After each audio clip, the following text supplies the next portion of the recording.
In sports, if you want to be the best, there are no off days. Welcome into the No Off Days podcast. I am Scott Smith. We got BK in the booth, and we got Chris Wait a minute. You're not Chris Cato. I'm not Chris Cato. We have actually on occasion been mistaken for brothers because a lot of people say I sound like him. They're like, you guys look like twins. The deeper baritone, yeah. He's got like a decade on me. So, no, we got thank you. We got Sean Barry filling in for Chris Cato, and again, whenever you fill in, it's always a potential tryout too.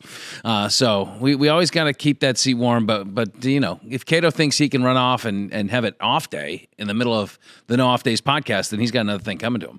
This is kind of like, did you ever watch the show Three's Company? Yeah. Okay, so you're like the episodes, like you would tune in. Sometimes it's like Mr. Roper, or sometimes it's Mr. Furley. I think that was on Nick at Night when I was a kid growing up. I grew up on that. Come and knock on my door. You know, we're going to get to a lot of things in today's podcast. I know we're talking a lot of football, both college, NFL. But the most impressive thing you've seen here, let's just go within the last week. From the sports landscape, Sean, think about the biggest, and I'll start it off, because I think if we don't mention how red hot the Tampa Bay Lightning are right now, we'd be doing our viewers a disservice. I mean, this team has not lost it's been almost a month now.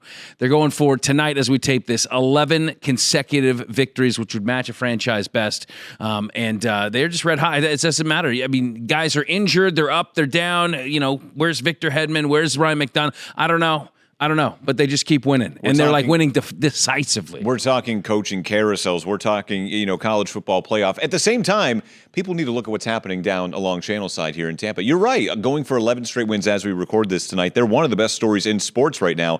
If it weren't for the fact that, Indiana's playing for a national championship in football and not basketball. Yeah. But it is a great story. And you're right. They're missing so many key pieces. Like you mentioned, Hedman, McDonough. We have Darren Radish, who, if there was an all-star game this year, he would probably be an all-star. Man.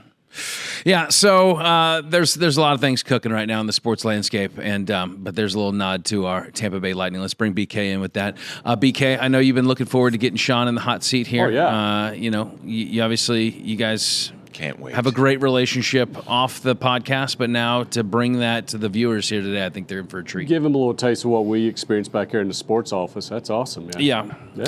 What do we have on today's podcast? We're going to talk a little bit about this college football game we got coming up next week, Indiana and Miami. Yeah. We're going to talk to the beat writer down at the Sun Sentinel. That's Adam Lichtenstein.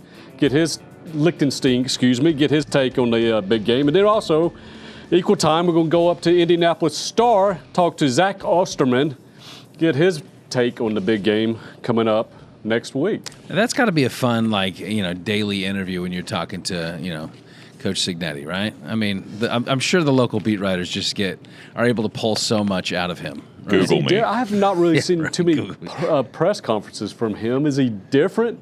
I mean, is he I would just assume you get nothing. Like, no, there's no any. Every time a reporter tries to ask some type of light question to draw out some type of personal anecdote or personality, that doesn't. The reporters try to do that. I don't know what he would do. I feel like he's a soundbite machine, though. You've got Google Me. You've got he's just a soundbite machine, man. Yeah, that's true.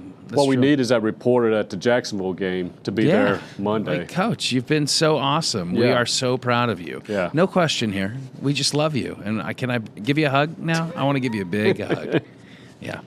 All right. And then at the end of the show, we're going to do the fan favorite, I think. One must go. One must go. Well, see, now Sean isn't up to speed on all the games that we play, but we have a few blocks to get there, so we'll explain it to him. We'll fill you in. All right, very good, BK. Thanks, Catch guys. up with you momentarily. If you're listening and you want to watch, go to fox13news.com/nodpod. If you're watching and you want to listen or subscribe, you can go to you can go on your phone, zap the QR code on the screen, and then head to our show page. Feel free to leave a comment on our YouTube channel or a 5-star rating on iTunes if you feel so inclined. Please subscribe.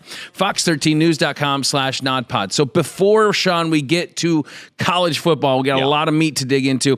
Let's start first with what's going on in the NFL because there's so much happening, but we'll start closer to home. So the Bucs are on their offensive coordinator search, not to mention a special teams coordinator and a slew of other position coaches. But you start with the OC. That's the hot position right now, and I feel like there's so much competition, and it's increasing by the minute, it seems like. But, I mean, in addition to the 9 head coaching positions, okay, 9 head coaching positions as we tape today. Again, Steelers moving on from Mike Tomlin, or maybe he just decided he wanted to leave. Who knows? Parting of ways. We have Philly. Philly needs a new OC. Mm-hmm. The LA Chargers need a new offensive coordinator. The Detroit Lions need an offensive coordinator. And of course, your Tampa Bay Buccaneers. What? I thought you were just going to go through team by team, and I was just going to give you a what? Yeah, well, it's essentially like what? We're about more than a third of the way through the teams in the NFL at this point. That are going to be looking for an offensive coordinator. So as we tape, again, 5 coaches that they've already interviewed. They got Todd Monken coming in tomorrow, which I think, to me, that may be top of list guy. What is the most appealing? If you're an offensive coordinator out there and you're interviewing for more than one job, doesn't it behoove you to kind of wait a little bit, to sit back, see what kind of offers come in, and then I'm looking at my offensive pieces, I think the Bucs have a lot of offensive pieces. I mean, whether or not Mike Evans returns, you still got Baker Mayfield and Chris Godwin and, Emeka Egbuka, Bucky Irving. You got a great offense. You got a great offensive line once healthy, so there is a selling point there.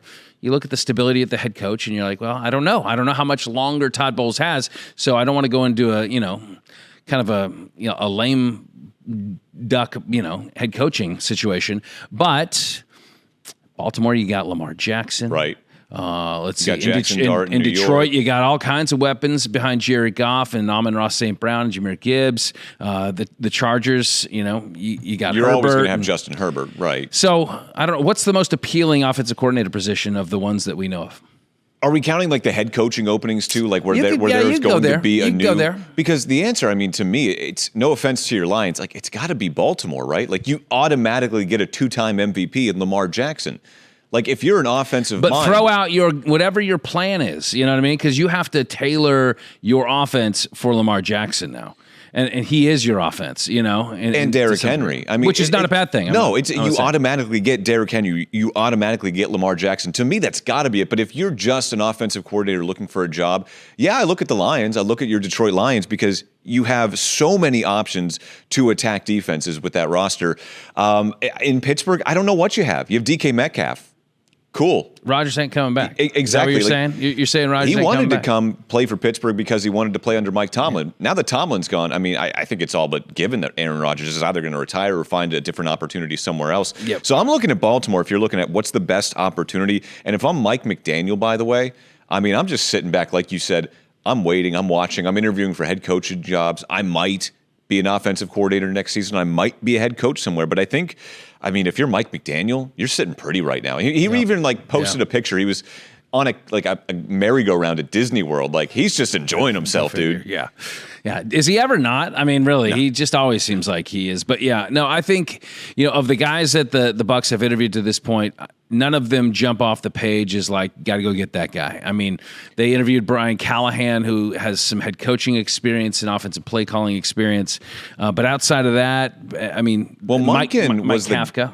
Monken was the guy. Wasn't it 2 years ago before they moved on and hired Dave Canales? I think Monken was their number one target, if I remember correctly. Yeah, but and then he took the time, Ravens job. I think at the time that was prior to Baker Mayfield signing on, if I'm not mistaken in my timeline. So I think that there was a lot of uncertainty. Yeah. Kind of like now, there a little bit. The parallels are there now.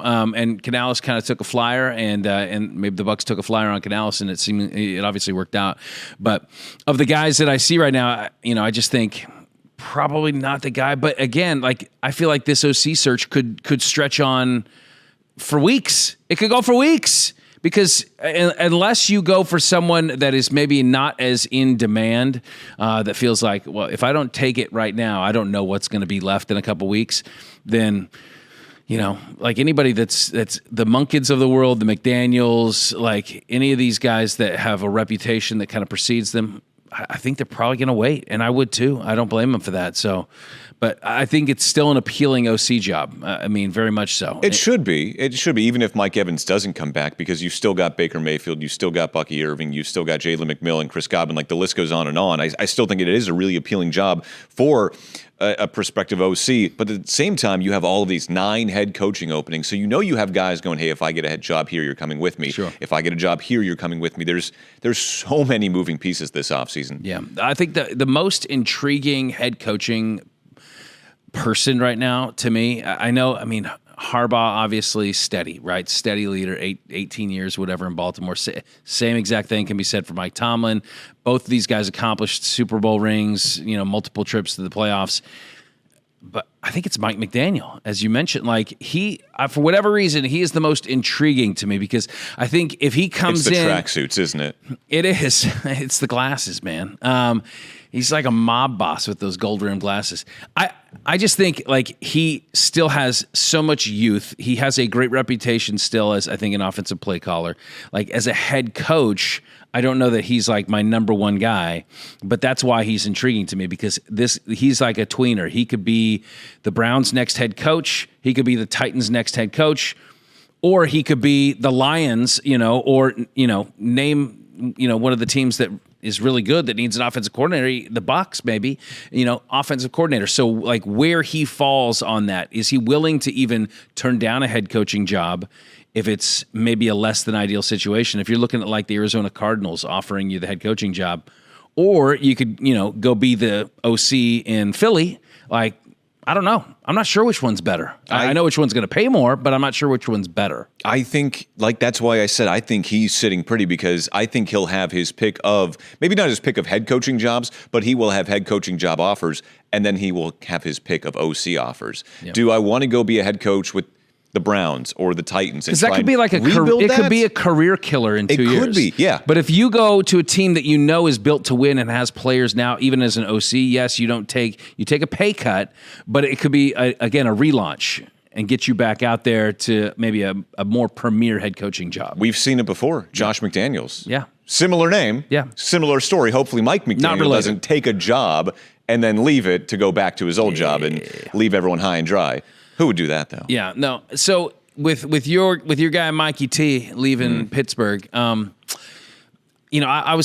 wonder if another shoe is still yet to drop in this kind of coaching carousel. Like, if there is another team out there that may look and say, hey, we got to go now. Like, we got John Harbaugh out there, we got Mike Tomlin out there, or Mike McDaniel. Like, we got to go now, and maybe it's not open, but it could be open.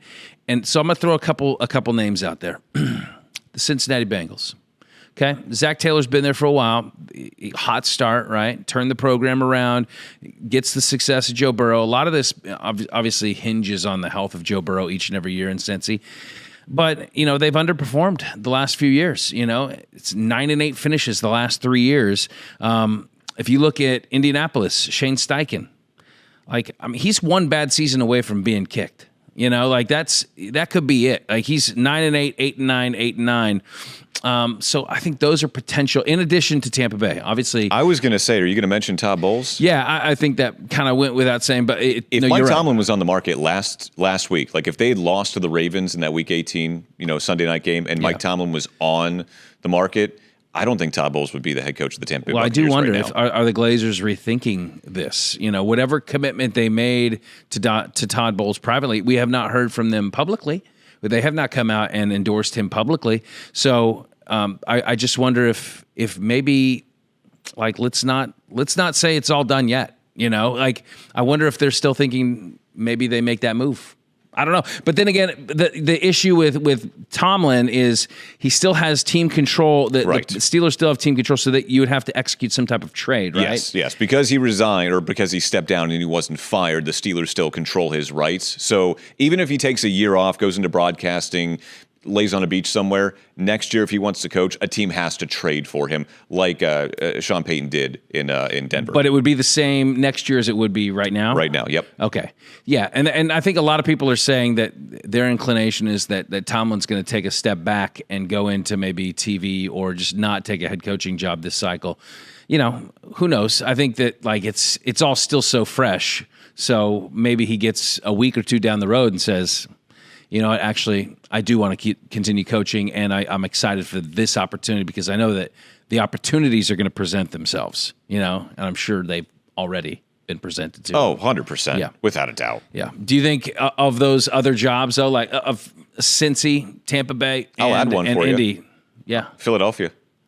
I know Nick Sirianni just won a Super Bowl last year. Yeah. But the fans, you're they right. were ready to You're run right. him out of Philadelphia even the year before they won the Super Bowl. And I still think this year, the lackluster season, the early, playoff exit again, yeah. I think they're starting, like, Philly fans are ruthless. And I think they're looking at Sirianni and going, are we winning in spite of you or like because of, like, what do you actually do? I could not envision Mike Tomlin taking that job. No. I'm just saying, like, a team that could think of Harbaugh. I could see that. I could see Yeah. John Harbaugh taking that job. Yeah, that would make a lot of sense, actually. But I don't know. We shall see. All right. So before we get out, let's get into our weekend picks. We got 4 games heading your way between Saturday and Sunday. Let's dial up Bills at Broncos. Bills at 1 seed Broncos. Who you like? Everyone's been talking about this is the Bills' year. It has to be. Patrick Mahomes isn't in the playoffs. Their boogeyman isn't there to stop them. Give me Denver. I like every playoff run, so we're just looking at Josh Allen. If you're a Bills fan going, Josh Allen, save us, you're our only hope. And they kind of did that same exact thing again in Jacksonville. Jacksonville probably should have won that game against Buffalo. And I don't think this Denver team is going to make the same mistakes Jacksonville. Give me Denver. You just said Josh Allen's going to wet himself. I don't think that's going to happen. The Broncos are good. I would say this. Like the Broncos are a good, balanced team. I think Sean Payton's a great coach. I like Bo Nix at quarterback. Their defense is really good. They get after the quarterback. But I don't know how effective they'll be at getting after a Josh Allen type quarterback because he's the type of guy that he can absolutely kill you with his feet if you want to over pursue the quarterback. And I do think I just think the road is paved for Buffalo this year. Like I think anything less than a Super Bowl appearance is a disappointment, and I think they're going to do it. I think they're going to get there this year. They have to do it this year. Yeah, I guess they have to. But I am going to go Bills for those reasons. All right, 49ers at Seahawks. This is a tough one, but it's tricky because we've seen how good the Seahawks can be. But is Sam Darnold going to be that guy? Like, is Sam Darnold going to be playing in the Super Bowl this year? Are we ready to say that? I'm at least ready to say that they're going to beat San Francisco this weekend because of the litany of injuries the 49ers have. They just lost George Kittle to a torn Achilles. They have so many injuries on that defense. How they went into Philly, again, Philly should have won that game. Just by the sheer number of injuries San Francisco has alone, I'm going to take the Seahawks this time around. I always kind of felt like Philly was not as good as maybe we thought they were this year. And so, the Niners are a team that, yes, a lot of injuries, but, I think Kyle Shanahan's done a phenomenal job. I think that guys just step up. I mean, whether it's Juszczyk or whoever, and if there's a team, I like this matchup for them because they're very familiar with one another. They have split the regular season meetings, and Seattle does not look quite as explosive against the 49er defense for whatever reason. I mean, they just played each other, week 18?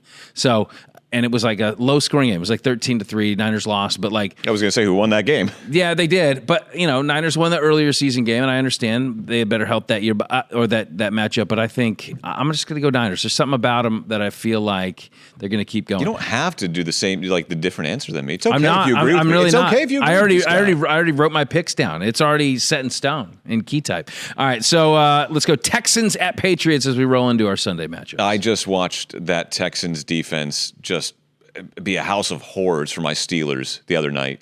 So I'm going Texans. That defense can travel. It doesn't matter if it's cold. It doesn't matter what the weather is. I still think the Patriots are kind of like a year or two away from being that kind of contender. They benefited from an easy schedule. That's the biggest knock on them. They benefited from an easy schedule this season, and they did. Like, let's be fair, they did. Did they look like world beaters against the Chargers? No. But again, the Chargers have how many injuries, especially on that offensive line, missing 2 all-pro tackles. Like, I think it's a great story what the Patriots did this year. I'm annoyed at Pats fans once again because they keep saying they're back. And I'm like, They're okay, back, just baby. relax. Yeah. But I think this Texans team, I think it could come out of the AFC. Look, I'm not trying to be, the yin to your yang, but I'm thinking Pats. I think it's one thing to harass Aaron Rodgers, okay, who's a statue, cannot move, but Drake May is he's a different beast, man. He could hurt you with his feet as well. I love this team's defense. I think the defense is going to rise up. This will be a low-scoring game. We both know this. Like it's going to be very low-scoring. But I've gone road teams for those first two games, and I'm going with the home team in Foxborough, getting it done. Patriots back at the conference championship. All right, Rams at Bears. Rams at Bears is our Sunday finale, and this is my game of the week. Who you like? Do you have a quarter? Can I borrow it real quick? Can I flip it? Because I know the Rams, like on paper, are the better team. And if you had gone a couple of weeks back, like mid-season, that would probably be my pick to win the Super Bowl. But man, the Bears just kind of have that, like, we're not dead until we're dead mentality. Like, we've seen what they can do against the Packers, but like, I don't know. If I'm looking, you're talking about the Bills like they're a team of destiny. I don't know. There's something special about this Chicago team right now. Like, they're never out of it.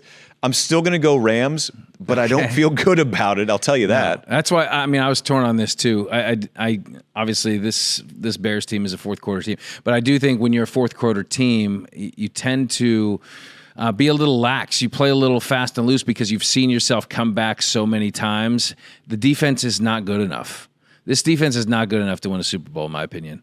And I don't think it's going to be good enough to get past the Rams, who I think are very balanced. And when their game is on, it's on. And so it's going to be tough. Like you got the SoCal Rams going into Chicago, playing at Soldier Field, where it's going to be like in the teens on Sunday. Mm-hmm. So good luck on that. But man, you got a tough and gritty veteran leader at quarterback, Sean McVay, one of the best coaches in the NFL. I'm going to say the Rams squeak this one out. High-scoring game, much the opposite of the Texans-Patriots. All right, coming up on the other side, it's time to talk college football national championship. It is the Hoosiers and the Canes getting ready for a Monday night kickoff from Miami's Hard Rock Stadium. We will preview it. We will get both sides. We're going to hear from Canes beat writer and the Hoosiers beat writer. Stick around. Nod Pod continues after this.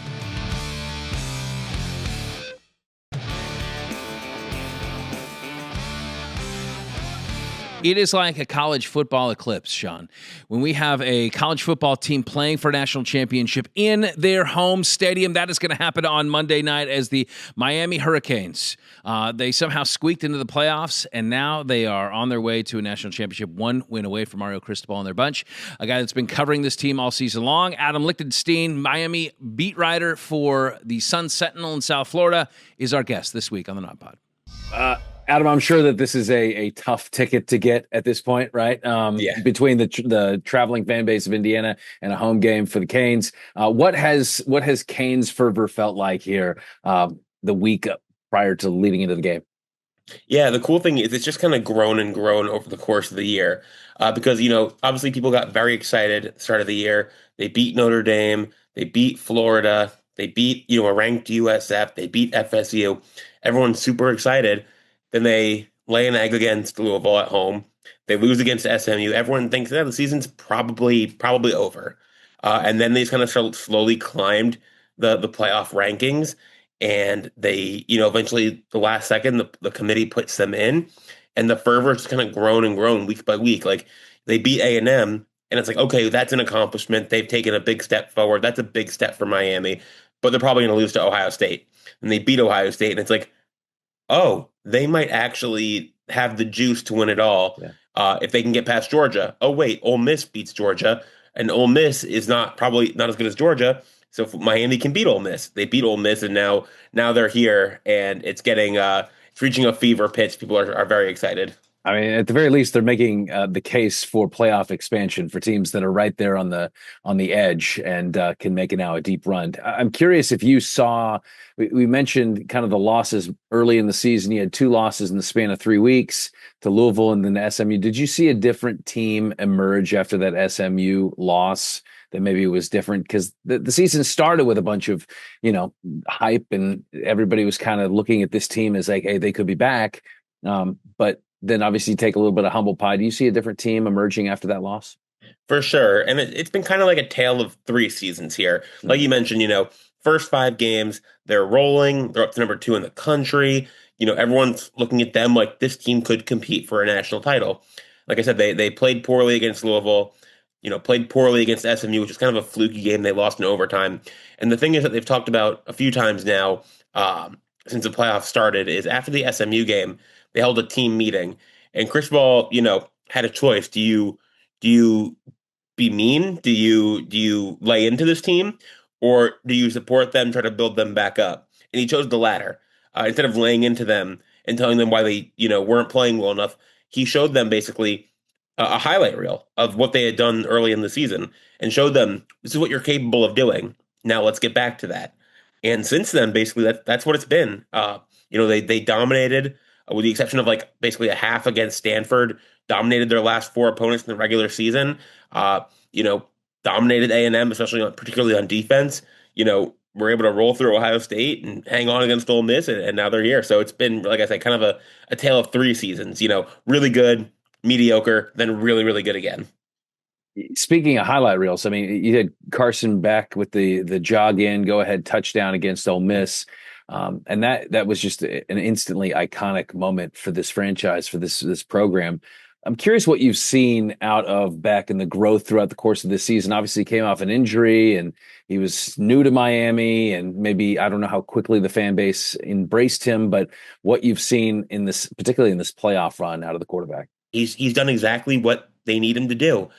In the first couple games of the playoffs, that was be careful with the ball. Don't do too much. Like against A&M, the wind was howling and they really couldn't do much downfield. So he just relied on the running game and short passes. Same kind of deal against Ohio State. Don't do too much. Just manage the game. It worked. And then against Ole Miss, they needed him to do a little bit more. They put the ball back in his hands, like for real. And he responded with, one of the probably the most memorable drive of Hurricanes football in years.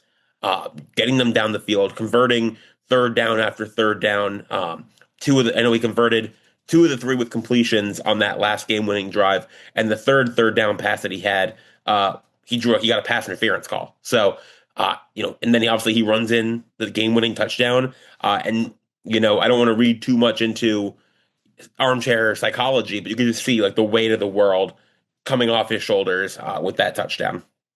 Against just about any other team, you got to think that Miami on their home field is coming in with the advantage. But against Indiana, it's a different story. They have just been a force throughout the course of the season, particularly in the playoffs here. What are the areas that you think the Canes can have an advantage and should try to exploit on Monday night? Yeah, Indiana's been absolutely a buzzsaw for most of the season. I think Miami's going to try to exploit what they've been exploiting against every opponent, basically, and that's win in the trenches. That's bully Indiana's offensive line with two of the best edge rushers in the country in Ruben Bain and Akeem Mesidor, and that's keep Indiana out of their own backfield and let Carson Beck have time to make his reads or let Mark Fletcher pound the rock. That's kind of been the recipe all throughout the playoffs against other great defenses. A&M had a great defense. Ohio State had a great defense. And Miami was able to basically out-physical those teams and dominate that line of scrimmage. It's not a complicated recipe. There's not trickeration. There's nothing crazy to it. It's just go be bigger and better than the guy across from you. And through 3 games in the playoffs, they've done that. Cristobal has been very big picture averse, it seems. You can't ask him if the U is back, right? But I'll ask you, you've seen the recruitment and how this thing has been built on Mario's watch. Is this lightning in a bottle here in 2025/26, or is this something that you feel like is a sustainably built program year after year?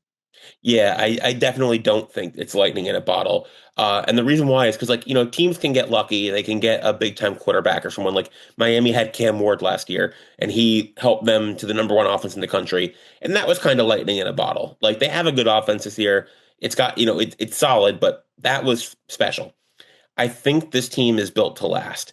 And the reason why is because Mario Cristobal, one, is a fiend about improving the team wherever he can. He'll recruit somebody, and if he can get somebody better in the transfer portal, try to beat him out. He's going to bring that guy in, and if you can beat him out, great. If you can't, well, that guy's going to play instead. He's always looking to improve the roster, and he's also a fiend about building in the trenches, and that's the kind of thing that lasts. That's the kind of thing that travels. He's a great recruiter, and if you look at the composite 5-star recruits he signed at Miami, they're all offensive and defensive linemen.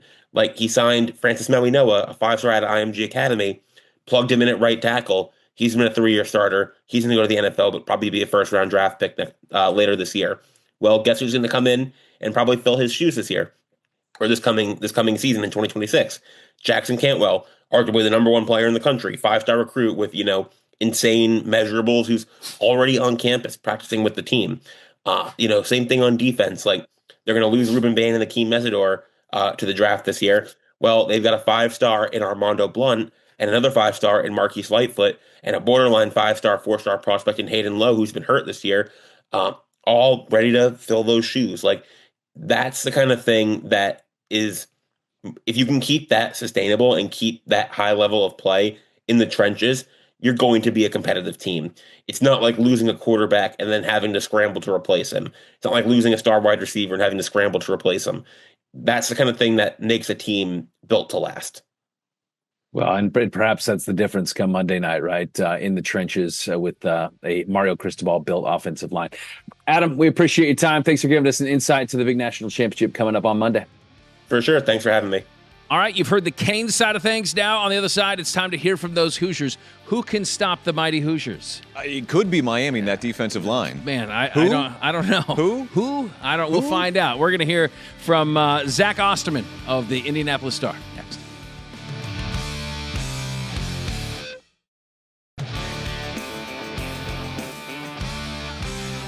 Welcome back to the Nod Pod. I can already see it now. Hoosiers 2 coming to theaters near you, right? You ready for it? Yes. It's starring Kirk Cignetti and Fernando Mendoza. Right. Who's playing Fernando Mendoza? I could see like I would say Tom Cruise, but he's the only actor I can think of right now. He's way too old for that. I was going to say Timothy Chalamet. This is, there you go. Okay, Chalamet. Absolutely a storybook season for the Hoosiers, and they are just one win away from capping this thing off. Can anybody get in their way, much less the Miami Hurricanes? We shall find out. Let's dive into the matchup from the Hoosiers side of things with beat writer for the Indianapolis Star. He is Zach Osterman.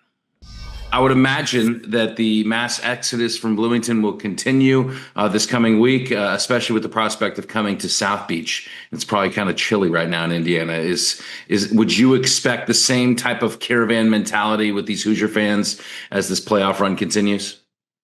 Yeah, certainly. I would be surprised if you don't see a healthy number of Indiana fans in Miami. I don't know if it's quite as accessible as Atlanta is from Bloomington. Atlanta's only about 7.5 hours. But someone pointed out to me this week, they said Hoosiers have been conditioned to drive to Disney World once, if not twice a year, basically their entire lives. So I think a few more hours down to Miami is not going to bother them for, for so many of them is going to feel like a once-in-a-lifetime opportunity to see Indiana in a national championship game in football. Curious what you're seeing out of the team this week. I would imagine there's no variation from one week to the next with a Cignetti coach team, but they have kind of played this role of like underdog, working their way up to, far and away front runner. And this week, it doesn't seem like I hear anybody talking about Miami's chances of actually winning this game. Do you see any countenance change in how they're handling all the national praise and spotlight?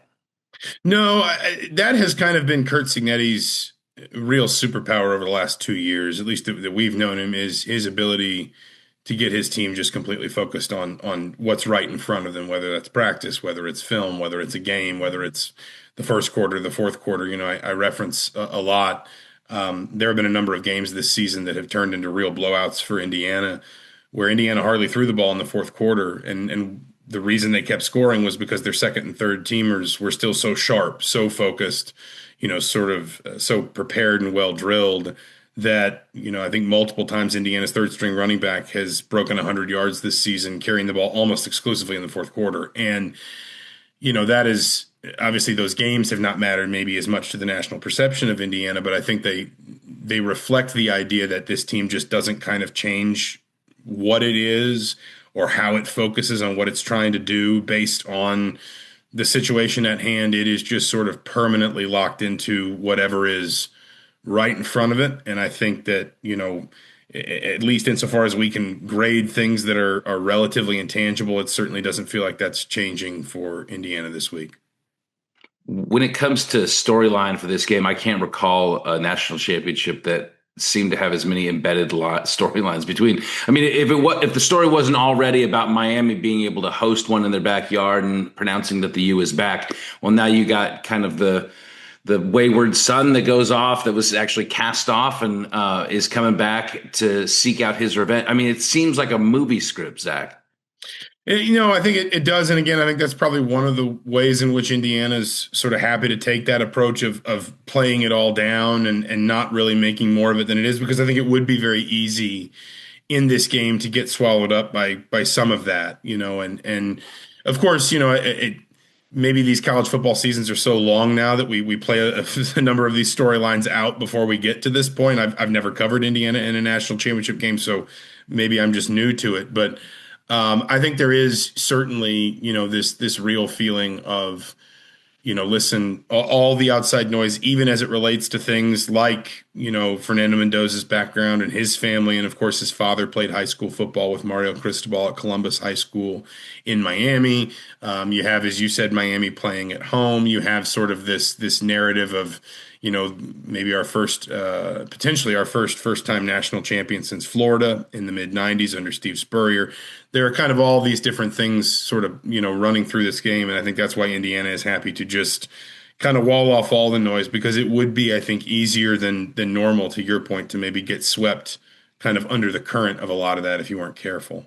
Do you feel like the model that Cignetti has used to find success, and there's a system, and then there's obviously his ability to coach it, right? But that it's sustainable, that Indiana could potentially be a school that turns into a Saban-esque powerhouse?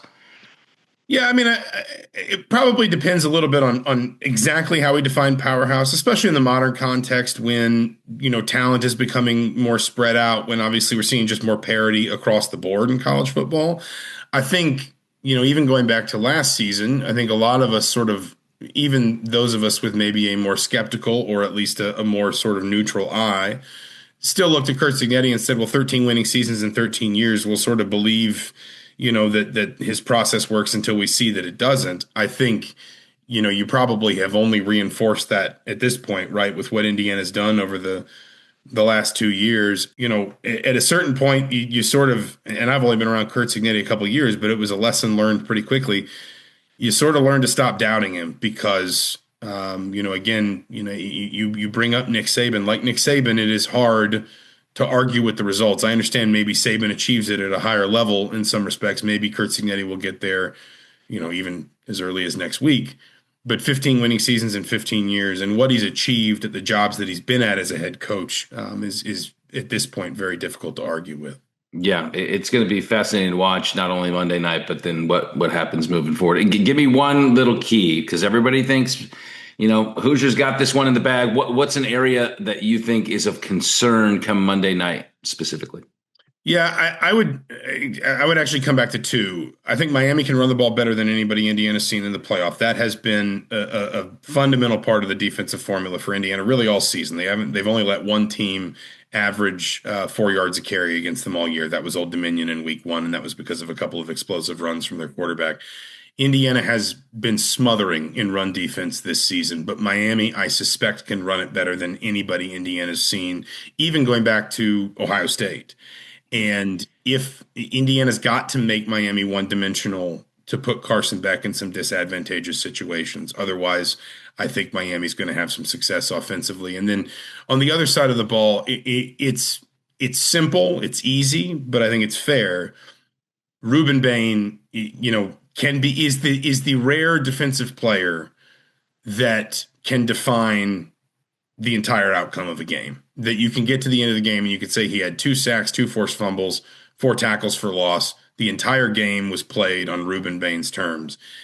Indiana has shown an ability to take some of those, especially edge rushers, and sort of isolate them within a game plan and remove them from the game plan.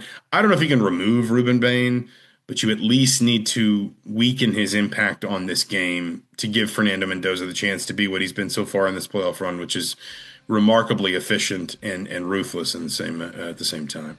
Can't wait for it to get here. Zach, we appreciate your time, the insights. We appreciate it, man. Absolutely. Thanks for having me. I don't know. I'm ready for some football. You? You called Miami's season an eclipse.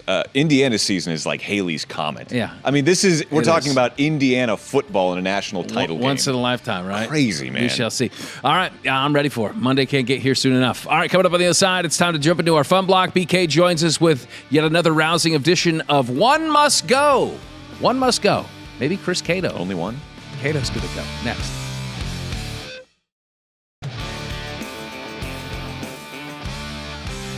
Welcome back to the Nod Pod. Sean, you like to play some games? Are you ready to play a game? Yeah. What's your favorite game? Shoots and ladders. Shoots and ladders. Candyland. Yeah. Well, Molasses Junction, that's where we're ready to jump into right now. This is the BK Fun Block. Let's bring in Mr. Fun. BK, you have another game for us, and Sean is unfamiliar, so explain the game to where man. he feels like he has never missed it. It's a simple game, Sean. What I'm going to do is just put 4 things up on screen, and you got to pick one that will never exist ever again. Simple as that. Is it just me or is Scott playing too? Yes, we're both playing. Okay. Scott plays. Yeah, We both Sorry. get to but I'll toss just one out. explain the rules to you there. How it goes. There's no real winners and losers in this one. No. I feel like the BK's viewers trying to and the make me a listeners will loser. make their opinions about us. Sean, what city did you say you were from? That would be Pittsburgh, Okay. Pennsylvania. Let's roll this first one there, Chris. All right. First one of these must go. Primati's, is I'm saying it right? Primati Brothers sandwich. Permanis. Okay, well, there you go. Pittsburgh salad, pierogies, or Heinz ketchup. All those Pittsburgh favorites. One's got to go. It's really funny you're mentioning this because I don't know if you can see my shirt, but it literally has pierogies, French fries, ketchup, pickles, and tomatoes on it. Oh, wow. Now, for those uninitiated, a pierogi is what, potato? It's an Eastern European dumpling. It can have potatoes in it. Usually I get mine with like potatoes and cheese, but you can put cabbage in it, meat in it. It can even be a dessert. Best Like an empanada. kind of, yeah. It's like an Eastern European empanada. Okay. It's a great dish. It's great. One's got to go. So we got permanis, we got pierogies, ketchup, and a Pittsburgh salad. Which, if you're not familiar, Pittsburgh salad is when you just put French fries on top of a salad. We put fries on everything in the Steel City. BK, get rid of the Pittsburgh salad for me, man. Wow. Yeah, it's a salad. It's a salad. Yeah, you could put Pittsburgh in front of your name, but it's still a salad. You're not fooling Yeah, anybody. come on. I mean, you've got fries in the permanis sandwich anyway, so yeah, that's essentially a salad with bread. Yeah, I think my colleague has chosen correctly. I've had pierogies in Pittsburgh, and they're delectable. And I have been to Permani Brothers, and it's Permani, not Permani, right? Permanis, yeah. Okay. And it was phenomenal. It was one of the best sandwiches I've ever had. It had an egg in it. Yep. It was one of those sandwiches that it's so tall that like you can't get all the way through it. You have to, which is a little annoying, but I rose to the challenge and I just absolutely slayed that sandwich. And then I'm a big ketchup guy. I love ketchup. I'll put ketchup on hot dogs, and I know that's probably sacrilege in Pittsburgh, but No, not at all. Especially really? if it's Heinz. Okay. I mean, you can put ketchup on a hot dog in Pittsburgh? Yeah, absolutely. Okay. We are the birthplace of ketchup. Absolutely, you put it on But a you're hot like dog the in birthplace Pittsburgh. of mustard too, right? I mean, or no? Or is that I don't- German, somewhere in Germany? Probably somewhere in Germany. Heinz makes everything. It's 57 varieties. Not an ad, by the way. All right. All right. Brian, you?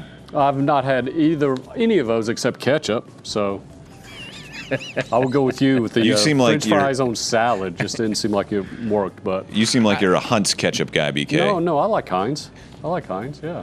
I like the Heinz. great value ketchup. How about the break room ketchup? I like ketchup that has like that when the ketchup congeals at the top and That's it's like or- a tomato rubber. Like Or around how about the yeah. half packet of ketchup? It's nothing but juice. Oh, water I love the and- tomato juice. Yeah. Yeah, the ketchup juice. No bueno. Okay, how about this one right here? It's just one more Pittsburgh one. One's got to go. All right. Mario Lemieux, Mean Joe Green, Sidney Crosby, or Roberto Clemente. Which Oh. one's got to go? You got to pick one. Brian. They've never existed once you pick it. Oh, my God. Brian. Wow. This BK. is like he's picking between his babies. I know. Right. All right, well, I can't pick Roberto Clemente because that's like my dad's favorite baseball player of all Gotcha. time. I can't pick against Mario Lemieux. The Penguins might not be in Pittsburgh if it wasn't for Mario Lemieux resurrecting that franchise. Same with Sidney Crosby. I'm going Mean Joe Green. I don't like that. I don't like that. I don't like that. The anchor of the steel curtain, I'm getting rid of him. I don't like that. BK. All right, Steeler Nation, you heard him. He hates your favorite player. Roberto Clemente was a humanitarian. Like, I can't. No, Right. I think to me it's kind of easy because you got 2 hockey guys, so like one of those has to go, and you know I'm gonna go with the guy that's already in the Hall of Fame. I'm gonna go kick out Sid the Kid. I'm sorry, he's great, but like, I mean, when you talk about like what, I mean, if I asked someone in what are you, a millennial? Yeah. So a millennial There in you go. Pittsburgh is like Sidney Crosby is everything, right? But like, ask his dad, and he's gonna say Lemieux, and so I'm gonna go with Dad. I mean, Sid and Ovi literally saved the NHL coming out of that lockout. Great. So. I mean, he made it challenging for a reason. BK, do you have one? I was going to say Sid the Kid too, Yeah. just because it's Mario. Mario built that franchise, There you go. in my opinion. I don't know why That's you're a tough doing this one, to me. Yeah, that was a tough one. Okay, no more Pittsburgh. How about that? Well, maybe one in this one. Uh-oh. Okay, you know that they had these games this weekend. They had the alternate help. Oh, I'm sorry, I skipped ahead. Here we go. Let's My do bad. it. Let's do it. Playoffs. We're in the middle of the Playoffs? playoffs. Yes. Which playoff system must go? Where you just had Premier Soccer. Whoever finishes on top of the season, boom, they're the champion. We got NFL, baseball, NHL, or the college football playoff. I feel like this is an easy one. I'm going college football playoff. Like the NHL playoffs, Stanley Cup playoffs are like one of the best tournaments in the world. MLB postseason is really good. The NFL playoffs, it's like must-see TV. I mean, if you were to tell me like we're going to get rid of the playoff, like I wouldn't love it, but then to say, hey, we're going to vote on a national champion or the computer's going to decide, I wouldn't love it, but I mean, Indiana is probably going to be your national champion, so I feel like we could have gotten rid of the entire playoff this year and just said Hoosiers, Natties. Yeah, but people wouldn't have said that. So No. at the end of the regular season, nobody would pick them. They were number one at the end of the regular season. Yeah, but nobody would pick them if there was like a vote. Like, If you're ranked number one at the end of the season, like you're the national champion. no, they wouldn't have. I don't think they would have. Anyway, I digress. I've tasted and I've seen, and the college football playoffs is good, and so I'm sticking with it. The NHL playoffs is the best postseason. It really is. NFL playoffs, really good, really fair. We're really spoiled Really coming fair. off that World Series. The baseball playoffs always frustrate me, and I got to be honest. I love them, but like it's the different amalgamation of games at each level. The consistency kills me a little bit. So like I don't like a one game or a best of 3 and then a best of 5 and then a best of 7. Like I like uniformity, and so for that I'm reason, with you on that, actually. I'm kicking the baseball playoffs out. Scott, I agree with you. Thank you. It's of that group, it's got to be baseball. But NASCAR did away with their playoff just this week. Yeah, well they would have been mine out if I. Yeah. Okay, how about this one? We had alternate helmets. Here we go. All season teams. These are not the throwback helmets. I have These no are idea alternate. what the one on the right is. Top right. The top right, that's the Cleveland Browns. They went with like this dark brown helmet. The one next to it's the Green Bay Packers who did the faux leather helmet. Then you had the New Orleans Saints who went with the white helmet, did completely away with the gold. And then the Pittsburgh Steelers, that mustard yellow Pittsburgh Steeler helmet. One of those has to just go. Which one of those would it be? Well, I'm not a fan of the faux leather helmets. I feel like we've gone down that road. I don't understand what's happening on the top of the Browns helmet. Is that supposed to be like It's a just leather a- helmet? That's their stripe. The straps. Yeah, That's orange. just a stripe on the orange. On the and- Browns helmet? Yeah. That's a Browns helmet. Yeah, it's just And then, but the one on the stripe. top left is the Packers. You said, Yeah. right? Yeah. Well, that's not Green Bay's colors, and so I can't. No. The Browns helmet is the brown one. The one with the straps is the Holy Packers. Oh, the one with the straps. Yeah, top the one right. with the straps is the Packers. Yeah, That's Packers. Yeah. Oh yeah, that's hideous. No, that's definitely out. Like I would never associate that with Green Bay. Clearly, I actually really like the Steelers helmet. I think that's sharp, and I like the Saints helmet too. I like the white. It looks good. It's an improvement. I don't really care for the one on the top left, whatever team you said that was. So I'm going to kick out the Packers helmet. I'm going to kick out the Browns helmet. It's not just because I'm a Steelers fan. It's just when they unveiled that helmet, I think they called it like their alpha dog look. They just wore an entire brown pants, brown jersey, brown helmet. They looked like they look like a number 2 on the field, which is Yeah. how the football team often plays in Cleveland. Zing. It's just, and if you remember when they debuted it, they had a giant inflatable helmet on Lake Erie, and the guy the videographer getting video of this giant inflatable brown helmet fell into the lake while getting video of it. It was just a disaster from the start. Get that helmet out of here. Okay, BK. I agree. There's nothing wrong with the orange helmet from Cleveland, but I mean they tried it up and it just. But that Packers helmet, if you look at it up real close, it's a pretty sharp helmet. I think they were hand painted too. They got little stitch marks in it. So I mean, Scott, look at it and you may change your opinion there. But I'd go Cleveland just because it's the Saints helmet was pretty cool. I don't mind the Steelers helmet. But you know what? On that segment, I could have said 2 must go. I could have really? I could have gotten rid of the top 2. Okay, that's all I got, guys. Okay, very fun. Hey, good job, We liked Sean. it. Thank you. Did 1 must go? Good. 1 must go. I approve. Yes. Brian, by the way, 1 must go. Let's see. Me, Cato, and Sean. Ooh. Well, since he's not here, I'm going to say Cato. Okay, there we go. You're going to be welcome back next week. Oh, Chris is in for a rude awakening. The tryout went well. Rude I think. awakening. Yeah. Him and all his fancy little skinny T-shirts. All right. Very good. Thanks, BK. Much thanks to our guests this week, Adam Lichtenstein from the Sun Sentinel and Zach Osterman from the Indy Star. It's going to be a good one come Monday night. Much thanks to our crew here at NodPod headquarters. We got Rochelle over here on the jib, Chris with a K on the 1s and 2s, BK in the booth. For Sean, the new guest co-host, no longer a guest host of the NodPod, I'm Scott. Until next time we're on No Offense.